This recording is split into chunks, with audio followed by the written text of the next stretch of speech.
Hello, welcome back. I'm Stanley. I'd like to show you how you can use QS2 software to do auto takeoff for framed 5 bedroom duplex project. Uh, for this project, we gonna be looking at the substructural parts only. How you can use the software to auto takeoff and have your BOQ and material schedule done at the same time, very fast. So you click the third item under the auto takeoff category, and that is building takeoff BOQ and material schedule. You click it, and after a very short while it's gonna open.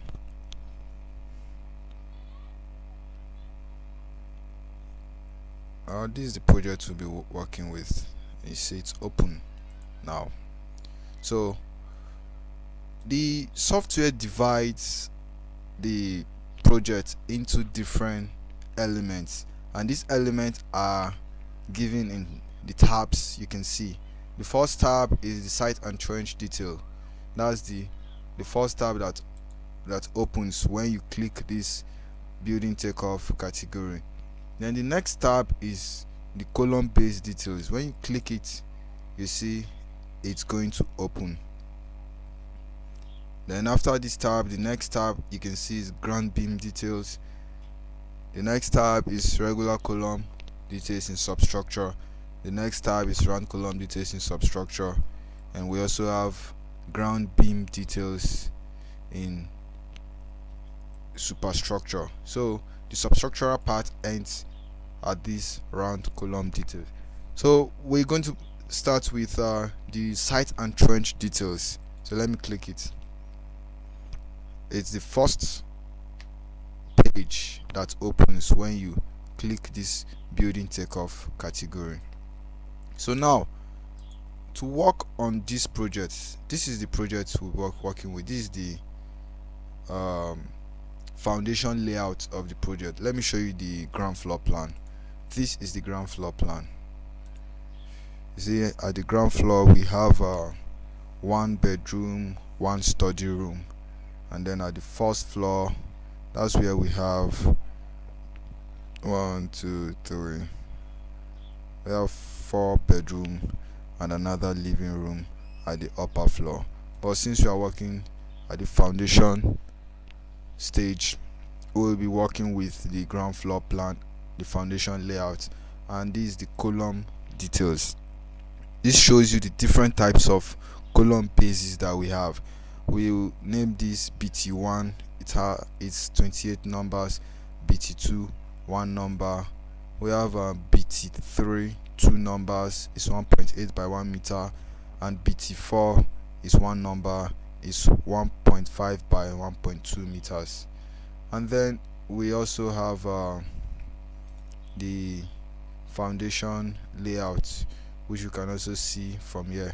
The depth of the foundation is 1.2, but when you less the oversight slab, so let's say the ground floor, the original ground level is just above the hardcore filling. So if you say 1.2 minus 0.5, which is the ground floor slab thickness, so this is what we have for the column pit depth. So and we have the wall guards, which has been calculated using Plan Swift software, and the ground floor area, which has also been calculated. There are some parameters you need before you can use QS2 software to take off, or let me say to auto take off for substructure. These are the parameters you need for this kind of project, this 5-bedroom duplex that is framed. You need the site area, which is this. You also need the ground floor area. This is the site area. As you can see from the site plan, is 3,768.85. So it has been approximated to 3,707 3769, because what we have here is 3768.85 approximated to this. So the next thing you need, the next parameter, these parameters, they have been calculated using PlanSwift software, which is this software. You can do them manually if you don't have PlanSwift software, and write them on a sheet of paper. Then you just copy them or look at them and type in the QS2 software. You see how we do that. The next parameter you need is the ground floor area, and the ground floor area is this. It has also been calculated using the PlanSwift software. When I hover my mouse, you can see the ground floor area is 374.97 square meters, and approximately it's 375 square meters. The next thing you need is the external perimeter of the project, and if you hover your mouse around this, you can see area and then linear total. Linear total shows you the external perimeter of the area that has been measured. That's what the PlanSwift software does. It gives you both the area and then the perimeter of the area. As you can see, the perimeter that is in the linear total is 86.52 meters. Let me change this, it's a mistake. Approximately 86.52. That's let me leave it that way. It's 6.52. That's what we have here. So the next parameter that you need is the trench girth, and you know the trench girth is different from the wall girth, where you have a foundation that has column bases, and that is differentiated in the foundation layout. And when you click this, this has been done also using PlanSwift software. You can see the boxes here, they shows the column base. Why these blue lines? They are actually the trench. The trench, the lines you see between these boxes, between the boxes. So the software was used to calculate the trench girth. Let me change the color. With the software is very nice. I've changed the color to yellow, I've changed it to blue, I can change it to red, whatever I want to. And I'm changing it, it's showing you it differentiates the trench from the pit. Then you see the trench girth is 138.3 meters. You can see the blue 138.3 meters, and that's what we have here. Trench girth 138.3 meters.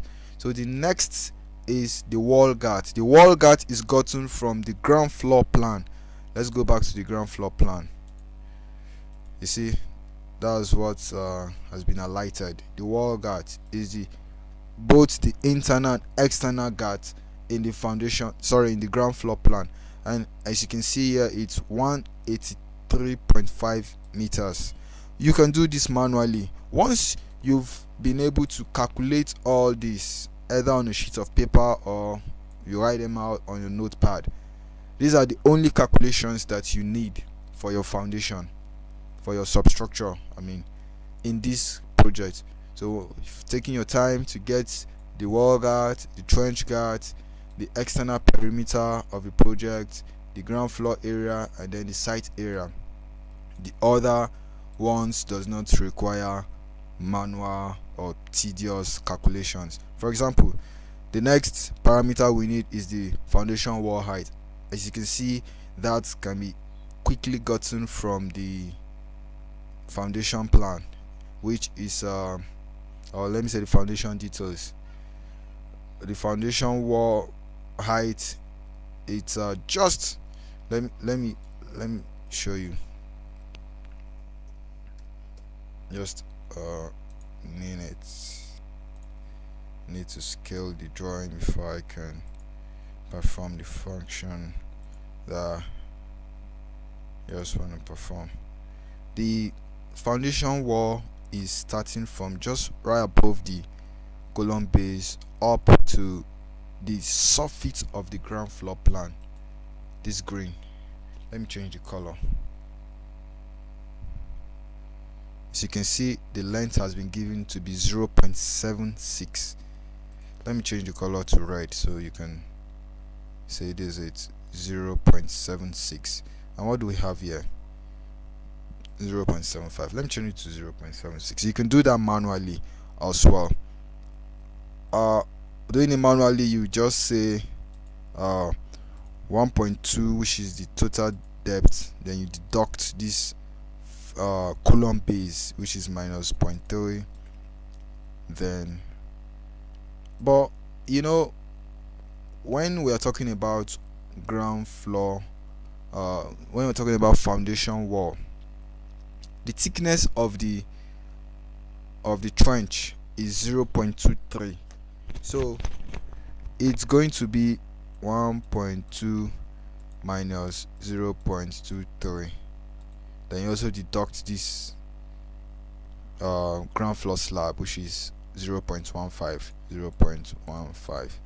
So this is going to be the height of the block wall in foundation is 0.82. Let's change that to 0.82 meters. Yeah. So the next is the column base details. As you can see, that also does not require any tedious calculations. It's just data you can read directly from the drawing. Like we have here, BT1 is 1.2 by 1.2 meters, is 28 numbers. Yeah, this is it. The next is BT2. It's 1.6 by 1.2 meters, and it's one number. Let me change this. One number. BT2 1.6 by 1.2 meters. So let's move to the next. The next guy we have, it's BT3. BT3 is 1.8 by 1.0 meters. It's how many numbers? 2.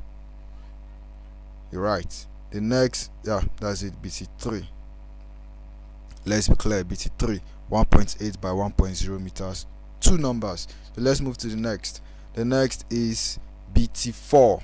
BT4 is 1.5 by 1.2 meters, and it's one number. Well, just one number. So with this, once you've gotten all this data, you've done the bulk of the work in the substructure. You get the BOQ and the materials you need for the substructure of this 4-bedroom duplex project. So let's start entering this data into the QS2 software. So I like to open both side by side, and if you want to do that, you hover your mouse close to the edge, the separating the line demarcating these two sections of the software, and it's good. You see, when I hover my mouse here, it shows me the icon changes to this. So with this, I can click, hold, and drag to the left. Then I minimize this. Then I can also hover my mouse to the edge. I click, hold, and drag so that I can click this. You can write this down on a sheet of paper, and you can just pick them one by one and then enter. Just for the purpose of this video, that's why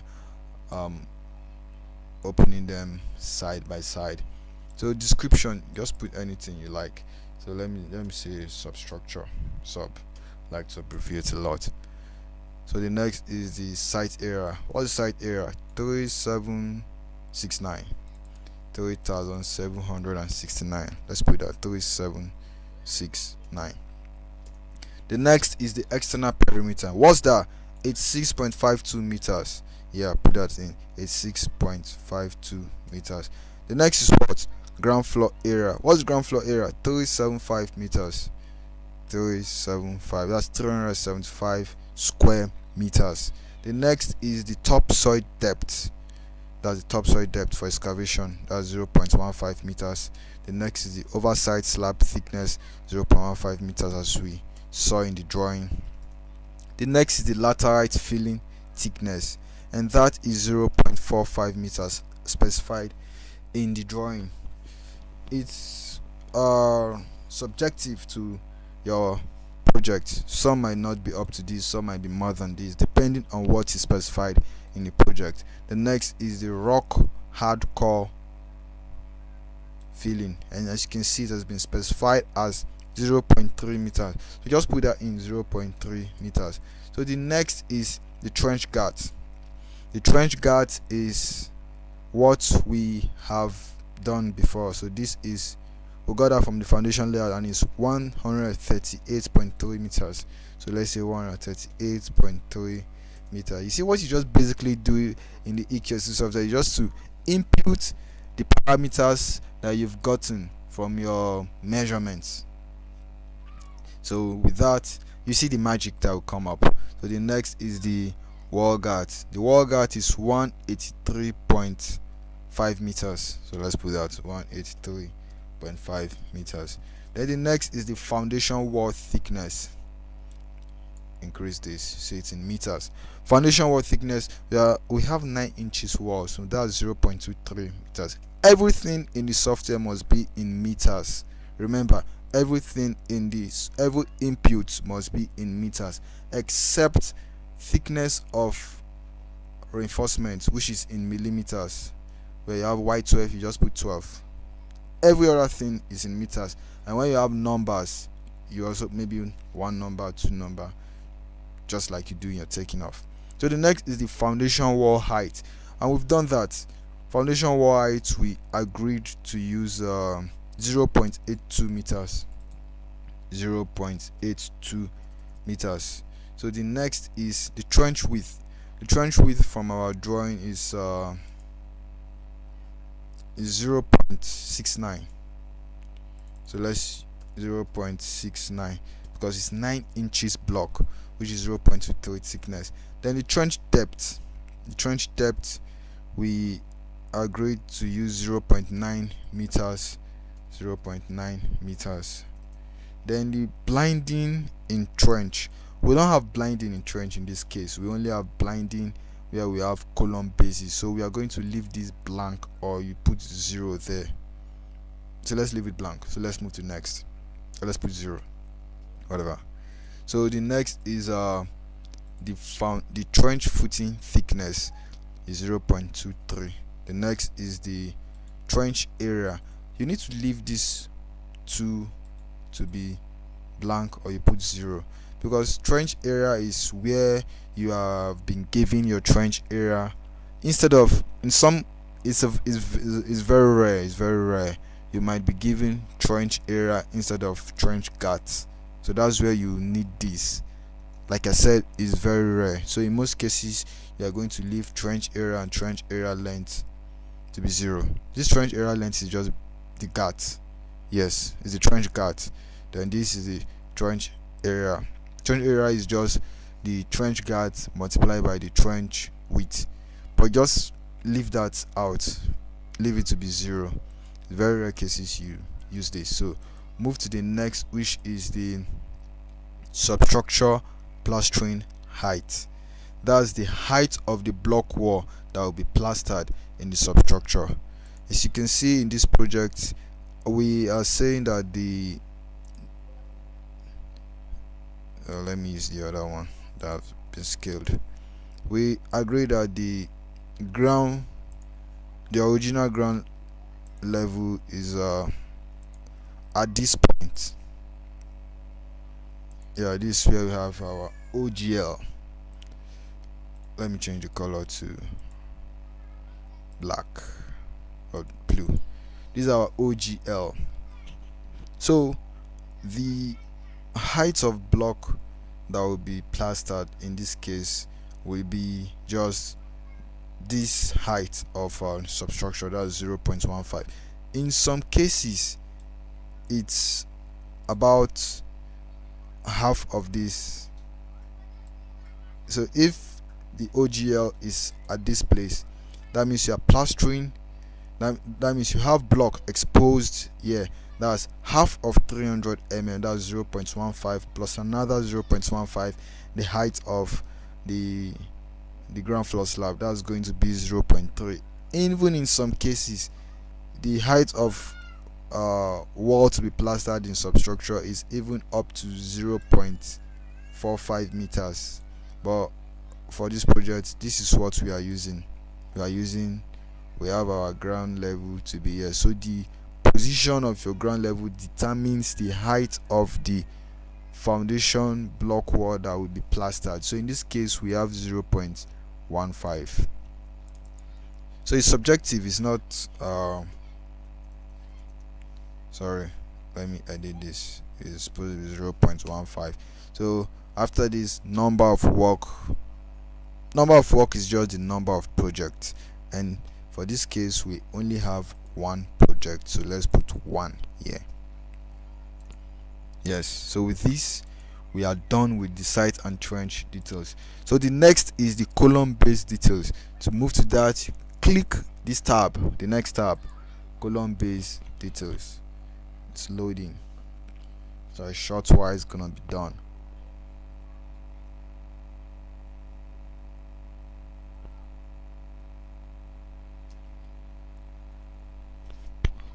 Still loading. Whenever you experience this shows not responding, just be patient, don't freak out, it's going to open. So the next is column based details, as you can see here. So the first thing you do is you type the descriptions, which is we have 4 types of column base, starting from BT1, the next down is BT2, the third is BT3, the last is BT4. So after that you use this, as you can see, row. This row is showing, it's talking about row 1. Whatever you select here is going to control the bar arrangement for that row.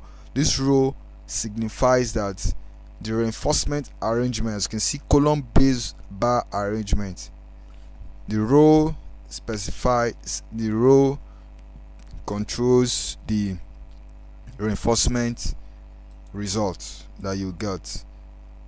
Since the reinforcement arrangement for the column base of BT1 is showing bottom only, then it will calculate it thus. So let's check the plan. Let's start with column base detail 1, and this is what we are using as BT1, and BT1, as you can see, is bottom only. BT2 also is bottom only. So we just change this to 2. The 2 ways you can do it, you can just, when it was on 1, you can increase this to 2, then it will, you see, if I increase this to 4, 3, 4, you see it has shown it bottom only for both, for BT1, BT2, BT3 and BT4. Whatever you select here affects the results you get in your reinforcement. Before we proceed, let's see if we have any other one, because if you click the drop down, you have 2 options for reinforcement. We have bottom only and top and bottom. As you can see, BT1 and 2, they are both bottom only. So the next is BT3, which is 2 numbers. Yes, it has top and bottom, so we need to change BT3 to top and bottom. How do we do that?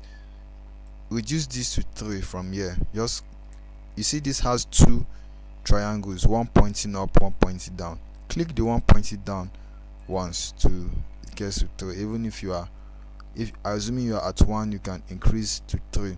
Then you click this drop down and select top and bottom for row 3. That's how you change it. It's very simple. BT3 is now top and bottom only. If you mistakenly click this and it's up to 4, and it's now showing you BT4 to be top and bottom, and actually from the drawing BT4 is bottom only. So this is how you change it. You let it be at the row that you want to change, which is row 4. Then you click the drop down and select the option you want for that particular row. I want row 4 to be bottom only, then I click bottom only for row 4. So that's it.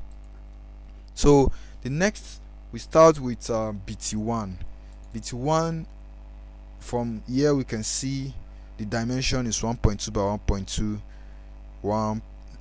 It's the software is requesting for column base length, which is 1.2. Then next, the software is requesting for column base breadth, which is also 1.2. Then it says column base number, the number is 28. Then it says column base bar diameter. If you check here, as you can see, is Y12 at 175 centers. So put column base diameter to be 175. Like I said earlier, everything is in meters except the thickness of the reinforcement. I did a mistake here. I'm supposed to put the diameter of the reinforcement, which is 12. Yes, 12. So let me change this to 12. The next is the spacing. The spacing is in meters also. So the spacing is 175 mm. So I convert that to meters, is going to be 0.175. So the next is the column base bar bend. If you check the drawing, there's a bend here, and from our analysis we said the bend is going to be, oh, we didn't specify that. So let's allow 0.2 meters for the bend. So let's say, no, let's check it from the drawing. Depends on the drawing, we can get that from here. You see, it's almost up to the top of the column base. They just allowed concrete cover of 25 mm at the top, 25 mm at the bottom. That's 0.05. So the column base thickness for this case is 300 mm, and if you say 0.3 minus 0.05, which is the top and bottom concrete cover, which is 25 mm, so you are left with 0.25 meters. That is this bend, and if you measure, you should get something similar. It's simple, I'm not gonna go through that. 0.25, that's the column base bar bend. Now the column pit depth, as you can see, we've agreed on 1.05 for that. So the next is the column base blinding thickness, which is 0.05 meters. The next is the column base concrete. You check for BT1 is 0.3. In some cases you might have different thickness of column bases. BT1 might be different from BT2. BT1 might be 0.3, BT2 might be 0.45. But if you check BT1 0.3, BT2 0.3, BT3 0.4. Yes, like you have it in this case. BT3 is different from the others. Reason, it has double reinforcement. So let's continue. 0.3, that's the column base thickness for BT1. The next is the concrete cover, which is 0.025, that's 25 mm. So let's navigate back to BT2. This is how to do that.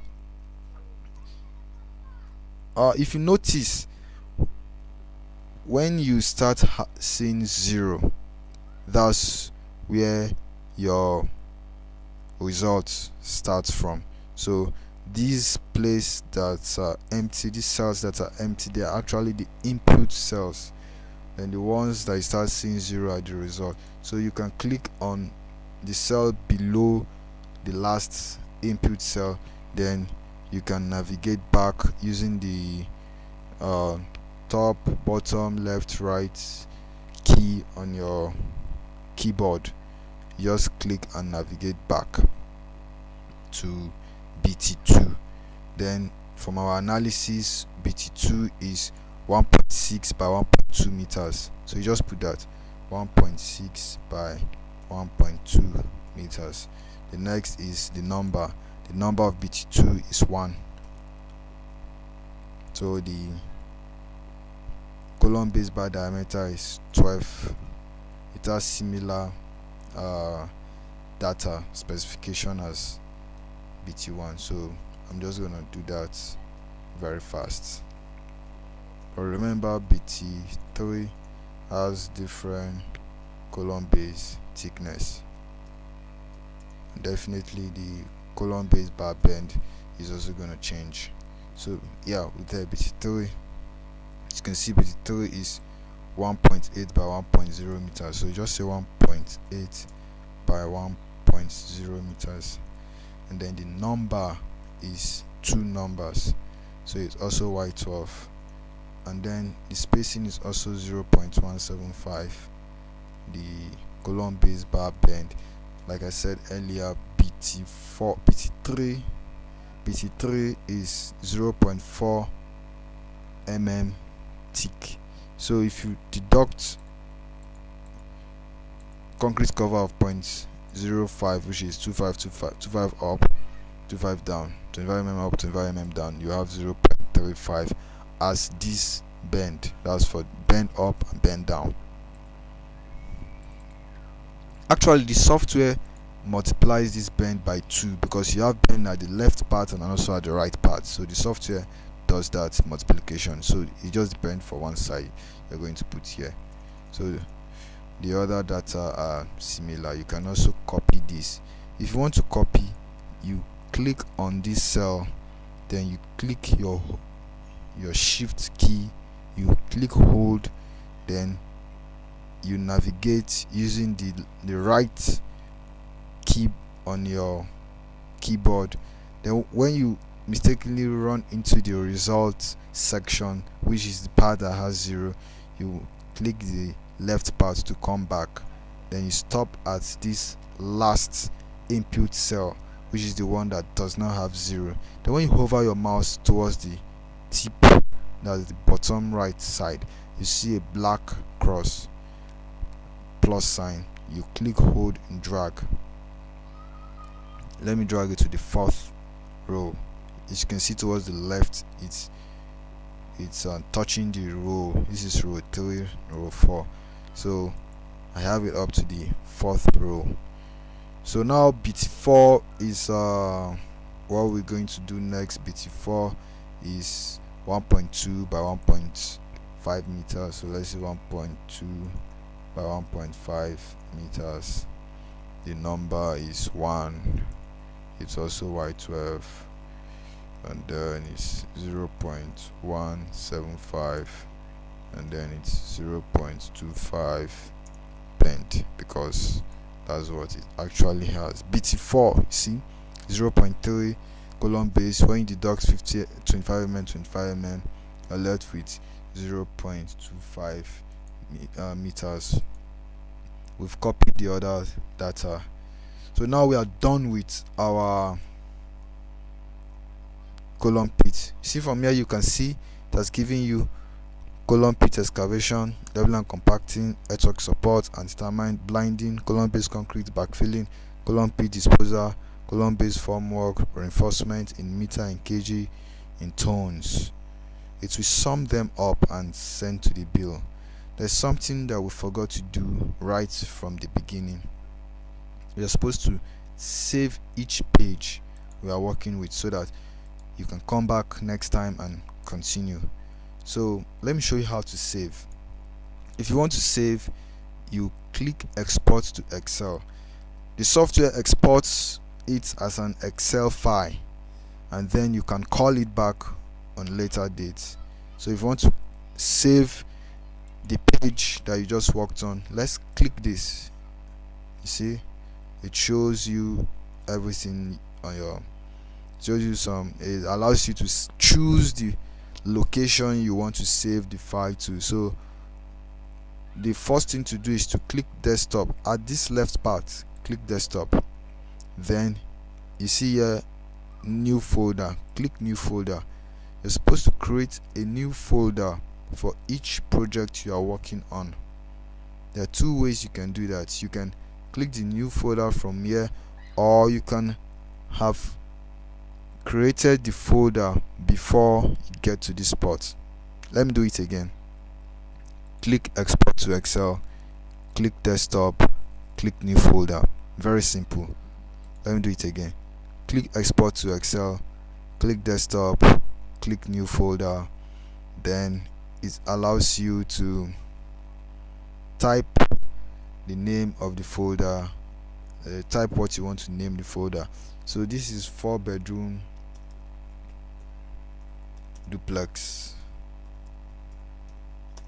in Jos. Let me say 4-bedroom duplex Jos. Then I click open folder. I click it again. Click twice. Remember, click twice. So now it allows you to save file name. So it is very advisable to save each page. This tab is gives you a page for the column base. So now this is the column base page I want to save. So let's save it as column base, so that it will be easy for us to identify when we want to call back or import back. You click save.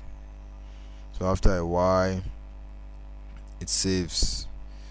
So you see it's still saving. That's why this blue circle or processing sign is showing.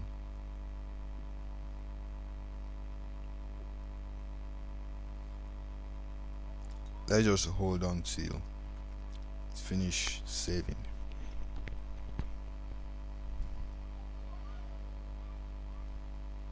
Gotta be patient. Yes, it's done saving. So let's go back and save the first page that we worked on, which is the site and trench detail. Click and it opens. When you are doing this, you're supposed to save before you move to the next page. Skipped my mind, sorry about that. So now you click export to Excel. You see the one that we first did, and the thing just brings you to the folder we created. You see from desktop it shows you 4-bedroom duplex Jos. Then you type site. Remember I told you, save each page with the name of the tab. This is the tab. The tab is what controls. Let me cancel it and explain further. This is the tab where my cursor is rounding on. Site and trench details is the name of the tab. So when I click export to Excel, I save it as site and trench details. See, then I click save. Then it's still processing. You see, to know whether it is saved, you can try to click any of the cell on this page. If it doesn't allows you to click, that means it's still processing. Or if it shows you this blue circle dangling, then it's still processing. So you have to be patient till it finish saving.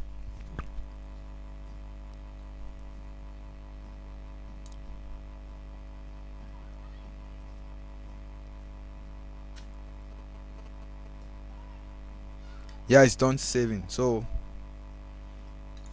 the reason for saving is you might want to in future reference and make some reference, or maybe you made a mistake, you want to make some correction, and you've closed the application. You can easily call back what you did by importing to Excel. Then, or maybe your battery is bad and as you're working, they took lights, or you have a power outage and your system went off. So it's very important to export each page to Excel in a folder as you work on before you move to the next. Even as I'm working, assuming I made some correction as I came back on this project, let's say I changed the rock filling to be 0.4. yes, let's say I changed it. It's going to affect the result. I can save this page again by clicking this, then I click that same file. I'm going to replace this new correction I made I want the file to be this page to replace the old one. So I just select the old site and trench, then click save. Then it says site and trench details.xlsx already exists. Do you want to replace? I just say yes. Then it replaces the old files with the new one. So you see, I've changed the hardcore to be 0 points. Let me delete this and bring it here to be 0.3. So you see, you have your data result for the site and trench. So let me close the application. That's another reason for saving. If you close the application, remember we've not done column based details, but let me close the application and show you how you can import back what you saved. Close application, close, then go back to the desktop and open it again. Yeah, this is it. Then I click this category, then building takeoff. Then I'll show you how I can import back the 2 pages that we worked on.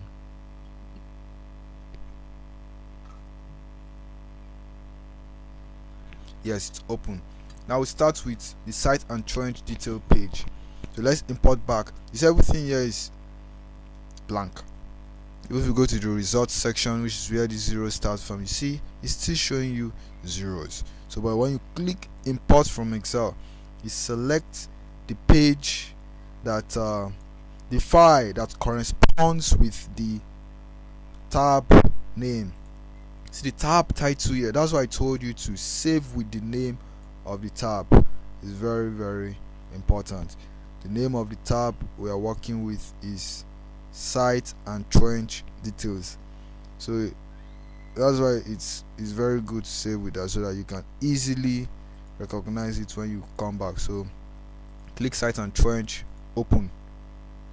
Then after a while, it imports all the data back. You see, it's an Excel file. If you go to your desktop, you can see it. 4-bedroom duplex just. You can open it on Excel, but it's very important that you don't change anything there. You can view the file, but don't edit the file on Excel. If not, it will affect your imported. You see, this is the file on Excel. You can actually view it here, but don't edit it here. So just let me close it. So the next page we'll be importing is the column based details. You can continue working without having to close the application and come back to import. I'm just showing you just in case you want to make reference to the file in future. So the next is or you're working and you stopped and you want to continue. So let's click import to Excel, column based details, click and then open. And after a while it comes up. You see, it's brought back all the files that we have. See the result power. So we don't have grand beam in this project, so let's quickly move to regular column details in Substructure. Click. It's loading.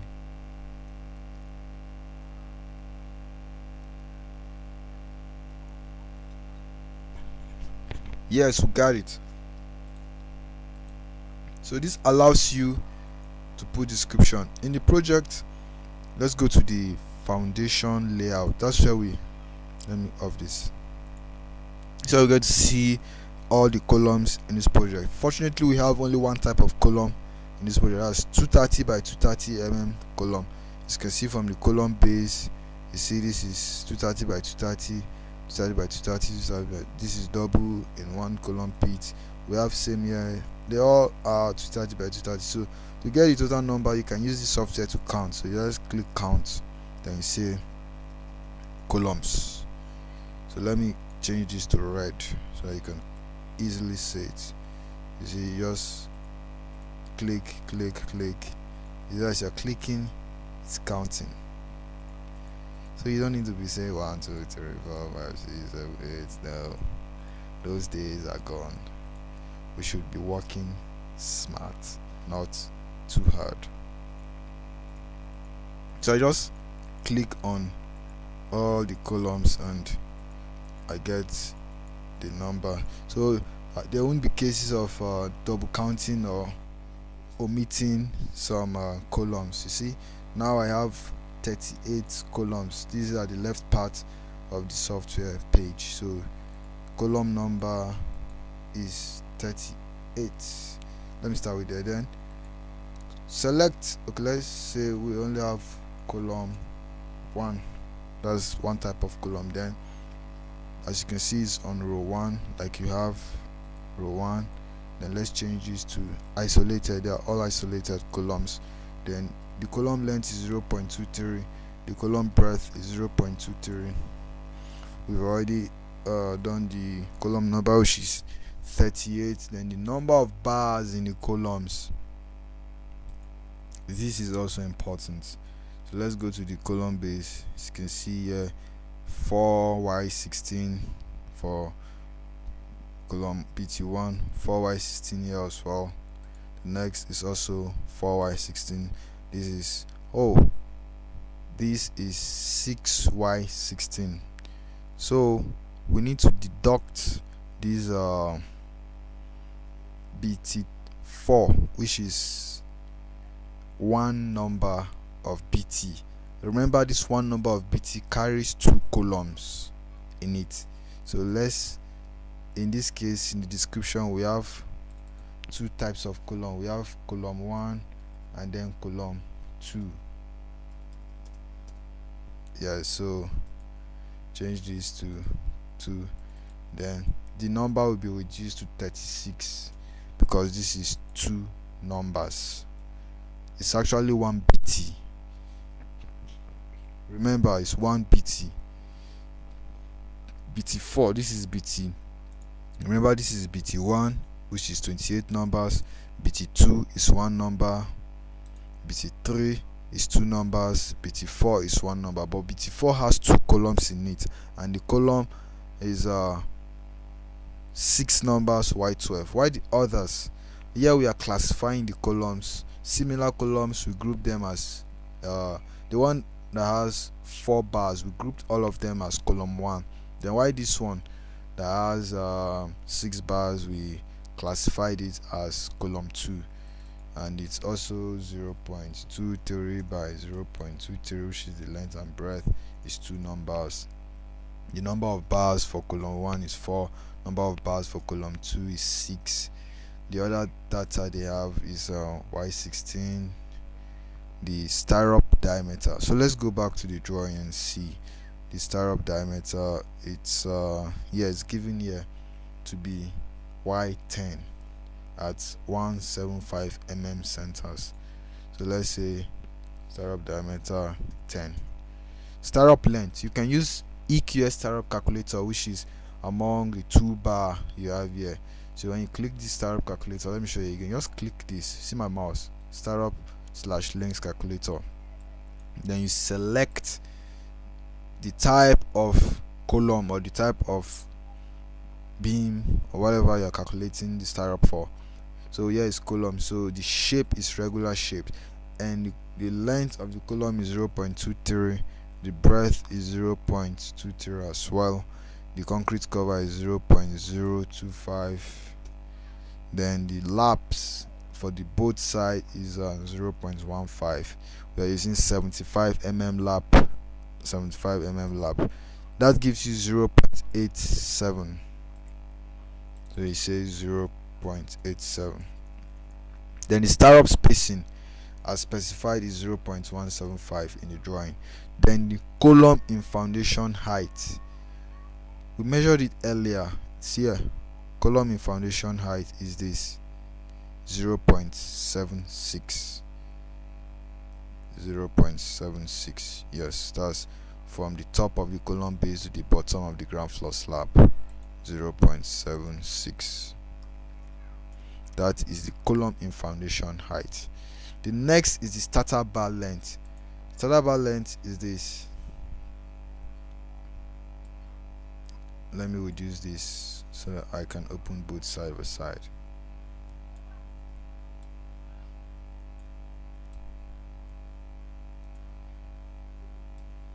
Yes, starter bar length has been calculated to be 2.1 meters, and it's just what you have all through from here to the top.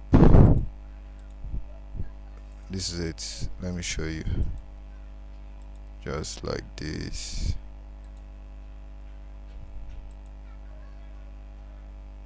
Like this to this point.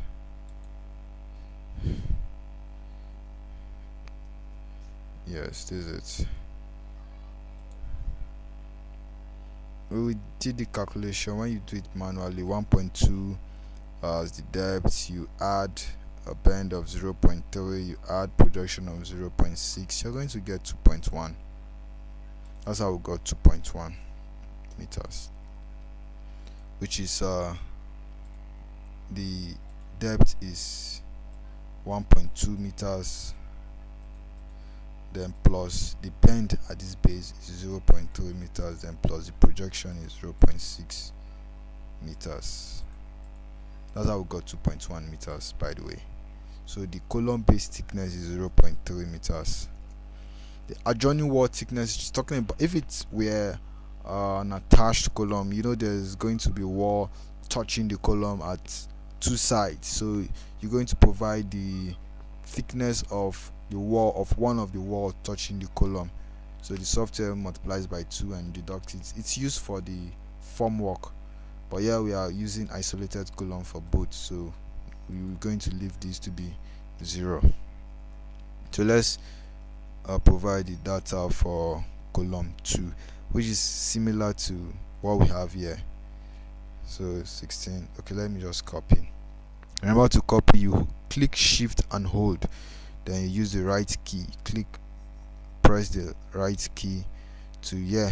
When you are here, you navigate back using the left to where you have this. Remember where 0 starts is where the results start. You're not supposed to edit anything at the results section. The software page has 2 sections. This from where you start having 0 is the result, then these are the input sections. So you click, when you hover your mouse at the right bottom part of this where the last cell, the last highlighted cell, it allows you to hold drag to the number of rows, which is this. Or you can alternatively, you can type all these. You can, let me show you. I love fast method. That's why I was doing that. Actually, you can type them also.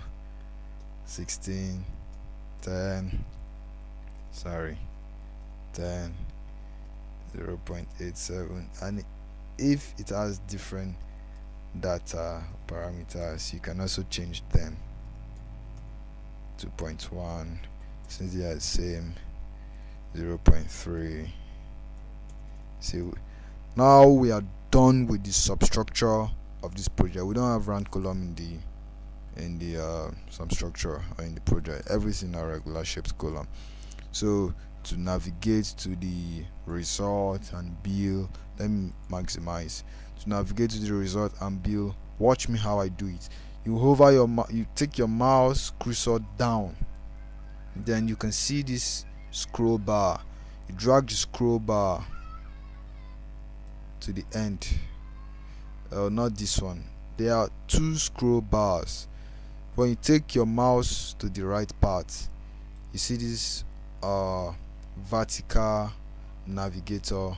You navigate it down, up, then you can, when you take it up, you can see these 2 triangles, one pointing left and one pointing right. You click the one pointing right to the end.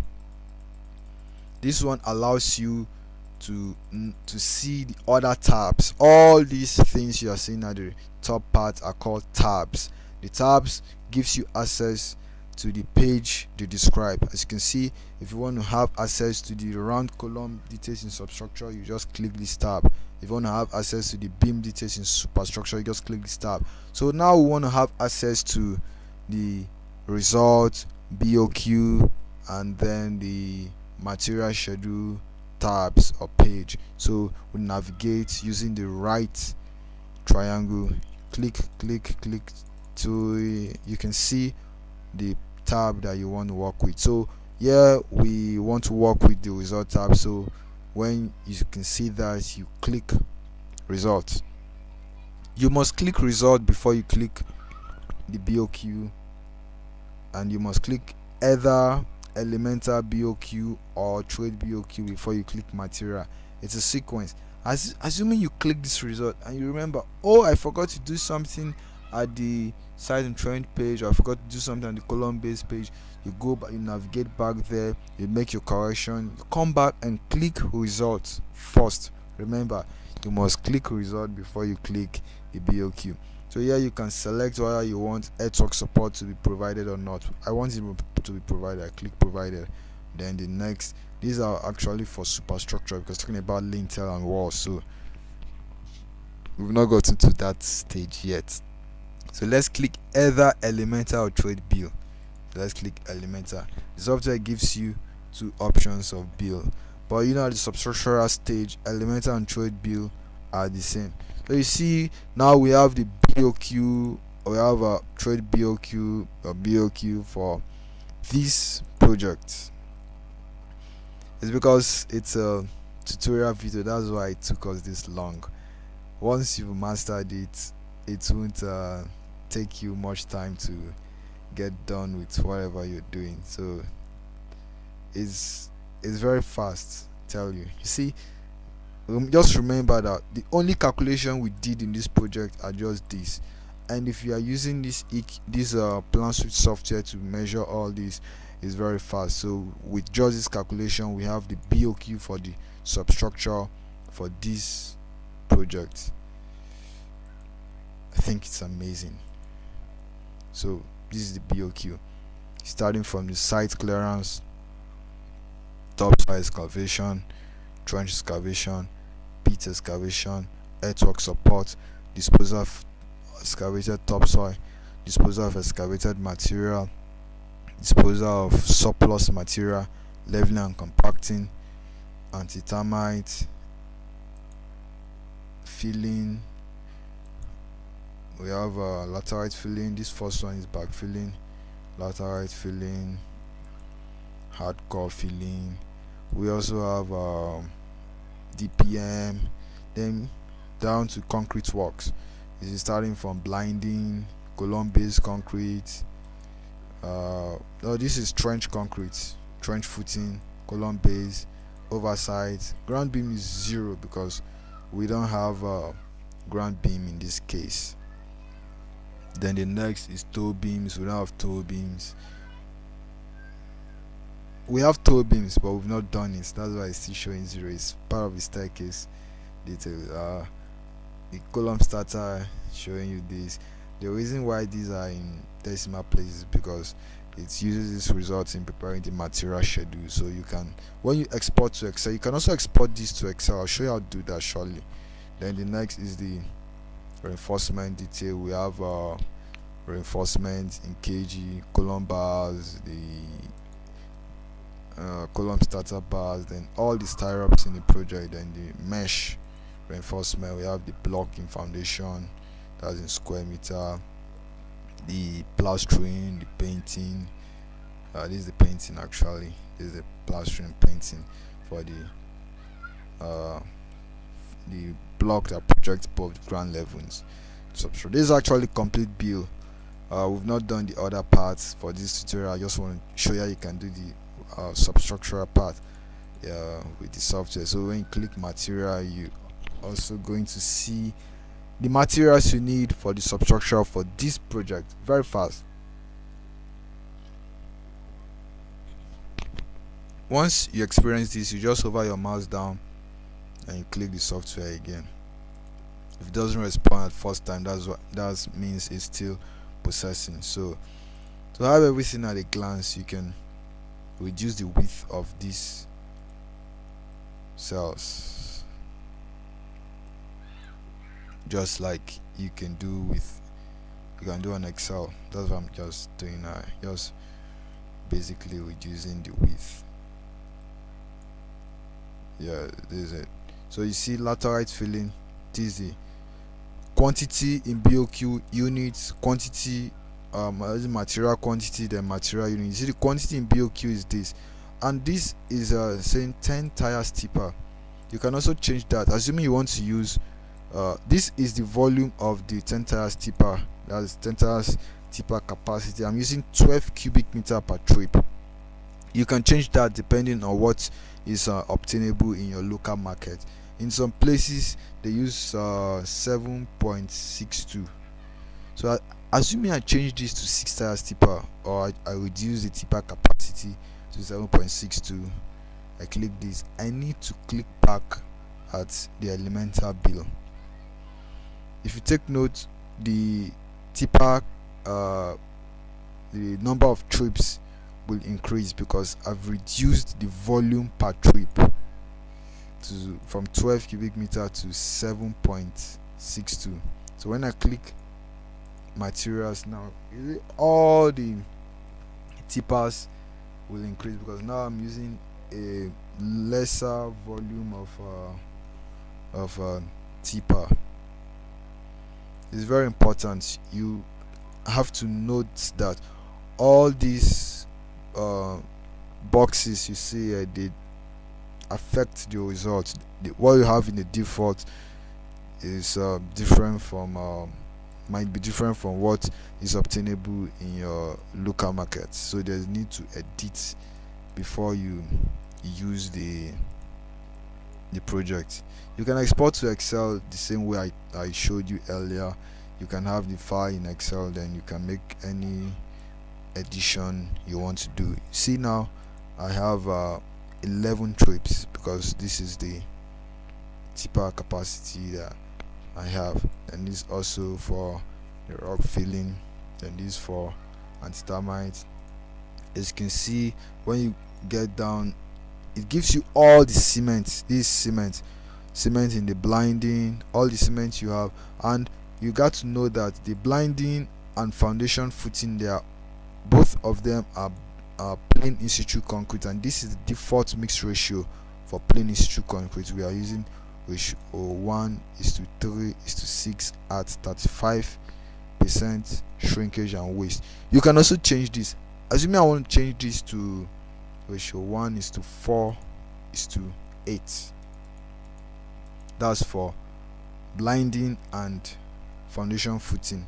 You see here I have 9.26 and 85. I've changed this now. Then when I click elemental bill, if it opens, then I click materials again, you see what I have, the result will be quite different.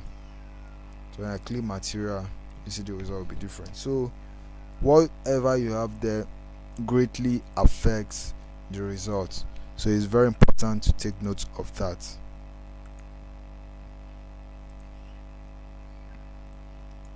So as you can see, formerly I had another result, but you see it was the quantities has reduced because I changed the mix ratio here. So same for the reinforced in situ concrete, the column base, oversides, ground beam, columns, and others. These are the determinants for them. I'm using the default mix ratio of 1:2:4 at 35% shrinkage and waste. Same for the external plastering. You see, these are if you want to change any of them, you can make the changes and then click elemental bill, then you click result. It will update this page for you. So these are all the cements you need in the project. If you go down, you see all the blocks, all the sand you need. If you go down, you see all the gravel you need. This is for the gravel. If you go down, you see the number of planks you need. If If you go down, you see the number of braziers you need, 2 by 2. Go down, the roof is showing 0 because we've not actually done that. I just want to show you block. Yeah, this is the number of blocks you need, and this is the block percent wastage. Block, you see 10% waste. You can reduce it to maybe 7.5% or 8% or 5%, whatever you want to use. It's going to affect the results. Remember, whenever you make any changes here, you need to click BOQ, then click the results again so that the page can be updated. So this is the painting for the substructure block that projects both ground level. This is actually the total number of cement you need for the project, total number of sharp sand trip, total number of plus sand trip, and total number of gravel trips. I believe with this I've been able to show you how you can sorry the video is long. I just want it to be detailed so that you can have a lot to do with the software. You can understand everything about the software. So if you have further questions or you want to acquire this software, you can contact me at with this number on the screen. Thank you.